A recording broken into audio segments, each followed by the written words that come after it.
Hello and welcome to The Documentary. So it all started sometime in around the year 2000. Sandra was at one of the Disney parks watching a puppet blacklight performance of The Little Mermaid. While there, God spoke to her and said that one day she would be doing that for His glory. While there, she had her son, Zachary, with her, about a year old. When the giant octopus came out, he was scared of it and started shaking. 9 years later, on our own play, he ended up being our octopus.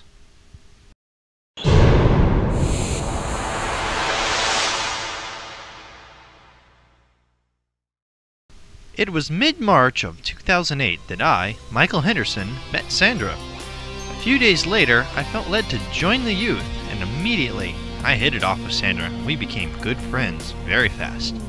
We learned of each other's love for art and abilities in being creative.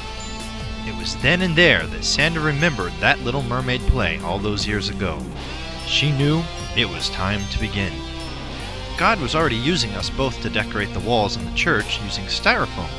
Therefore, we used that skill to build the set. Knowing that she wanted to start working on this play, and then hearing about a Finding Nemo play at Animal Kingdom, Sandra decided to raise money with the youth and take us all there to get ideas for our play. It was sometime in April 2008, Sandra came to me and told me the idea she had about this whole under-the-sea type play and going to Animal Kingdom. At first, when she told me how she wanted the set built, I was thinking something very little that would take, a month or two. Little did I know what was in store for us all.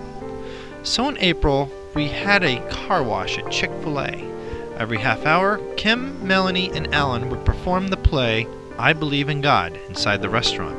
It was also performed at the church, with that video on this DVD as well. It was on June 14, 2008 that we took a big group to Animal Kingdom. We did all there was to do, including, of course, watching the Finding Nemo play, which did give us a lot of ideas, like our jellyfish. We did have a lot of fun, and most of the kids ended up going on the water ride 14 times. And it took me 9 times before I even finally got wet, to which everyone then cheered. So anyways, now with the great ideas in mind, Sandra came up with a drawing of what she had in mind for the set. I cried. Back then, Sandra was the youth leader on Wednesday nights, so therefore sometimes I would come early and work on the set. The very first piece started was the boat. That alone took about a month, working on it little at a time. I wish we had taken more pictures along the way. Oh well. Over the months, the set was starting to really shape up. A small saw and soldering iron were used to cut and shape everything. Trying to make coral isn't the easiest task, but at least you really can't mess up, as it does have a very random look to it. By around October, we decided on a song to use, but we all decided for me to mix in more water sounds and other songs and other stuff like that. Originally the song was only 4 minutes, so that was another reason, because I was able to push it up to 5 minutes, although I wish it could have been even longer. At Christmas time, we decided to have a short Christmas play, so we spent 2 weeks total from idea to performance on our Carol of the Bells play, which also is on this DVD. After that, it was back to work on this play. As I mostly worked on the set, with help from the youth with painting and other little things, Sandra was working on the puppets.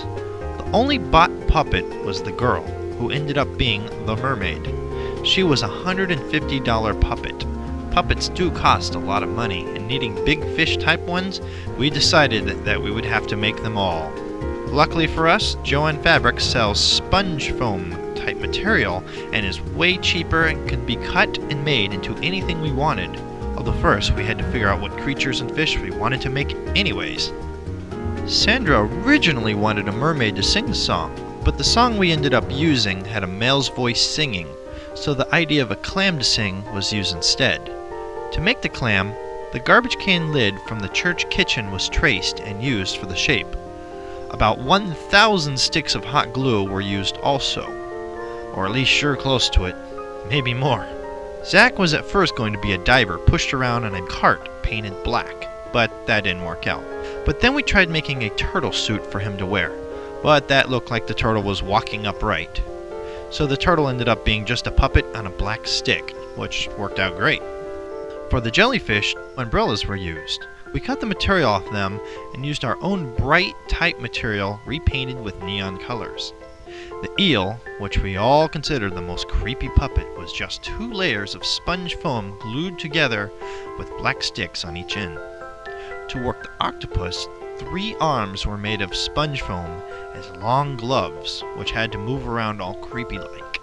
The head was made entirely of styrofoam and carved out just like the set.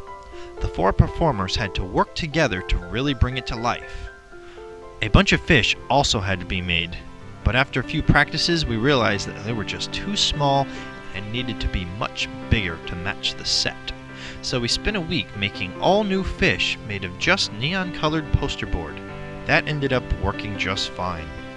In time, everything was starting to really shape up nicely.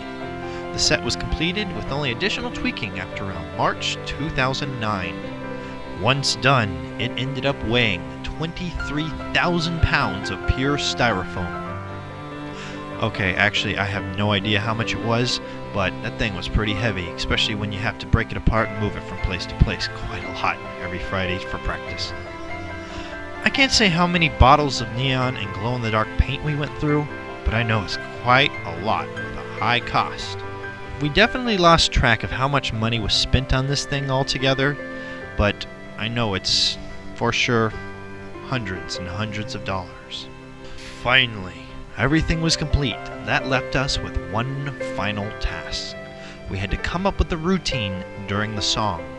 We started with only 6 of us, which was nowhere near enough, and we knew it.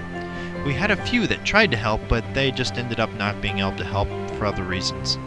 We did practice with who we had, but there was a lot of spots missing with no one to fill.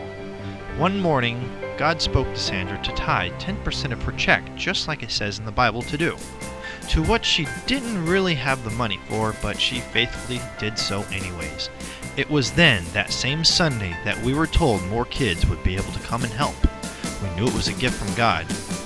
Now, with a team of 15 people practicing every Friday night, we were ready to do the real performance. After trying to set up a few different days to do so, it was finally decided.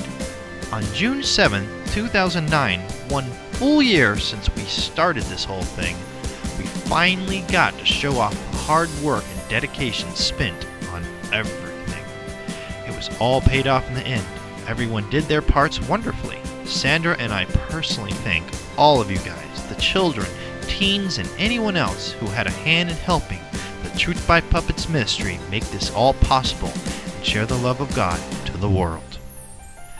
And at the end of it all, the set is broken apart, picked up piece by piece, stored away in the back of the house on church property, and the mess all cleaned up as if nothing had ever happened.